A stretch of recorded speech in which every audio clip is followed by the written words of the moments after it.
tààràtà báyìí náà ni ọkọ̀ gbé mi lọ sí ìjọba ìbílẹ̀ Atisbo ní ìpínlẹ̀ Ọ̀yọ́.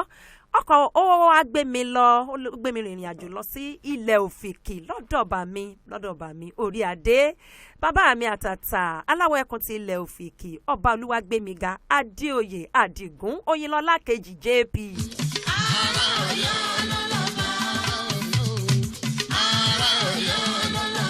Bàmí Alawoekun ti ilẹ̀ Ofiki, mo kí yín o. Mo ní lágbára Ọlọ́ọ̀bá mi Èdùmàrè bí ẹ ti ṣe ọjọ́ ìbí yín lọ́dún yìí, lọ́dún tó ń bọ̀ àjọpéjú ṣe náà ni. Elédùmarè kò ní fi eléyìí ṣàṣemọ fún yín. Torí pé ẹ jẹ́ nìkan tó jẹ́ wípé ẹ fẹ́ràn Elédùmarè, ẹ fẹ́ràn Ọlọ́run, ẹ tún wá fẹ́ràn àṣà yín. Gbogbo tó jẹ mọ́ àṣà, ìṣe àti èdè Yorùbá onímọ̀ wù wọ́n torí gbogbo ìgbà tàsìkò tá a bá dọ́dọ̀ wọn, wọn yìí ta wá nù rárá, wọ́n máa ń tẹ́wọ́ gbà wá báyìí ni, wọ́n máa ń kó wa mọ́ra, wọ́n máa ń ṣùgbà wa ni.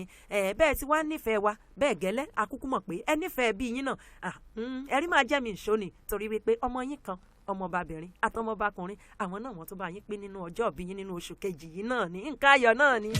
ọmọ gbọ́yàyà ọmọ yà. lágbára Ọlọ́ọ̀bá mi Aláwùrábí ẹ̀mí yóò ṣe ọ̀pọ̀lọpọ̀ ọdún láyé. Mo ní bó ti wá wù kẹ́ pẹ́ tó láyé wà ní rí ń gbé sọnù bí ò ṣe bí o. bari ọkọjà ìjọba ní ọjà ìyájọ ránṣẹ́ tó sábàrí ìjọba ní kí. ẹ̀yin náà lọmọ bá òrígún àṣẹbọ. àgbò dúdú. bá àràkàlà àṣòro. ewúrẹ́ dúdú bàbá wa fi bológun màrímà kọgun Ìbàdàn dúró.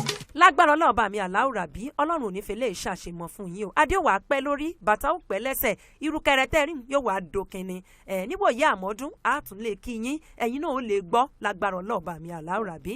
bàbá mi àtàtà Alawoekun tilẹ̀ Ofiki, ọba Olúwagbémiga Adeoye Adigun Oyinlola kejì bàbá JP.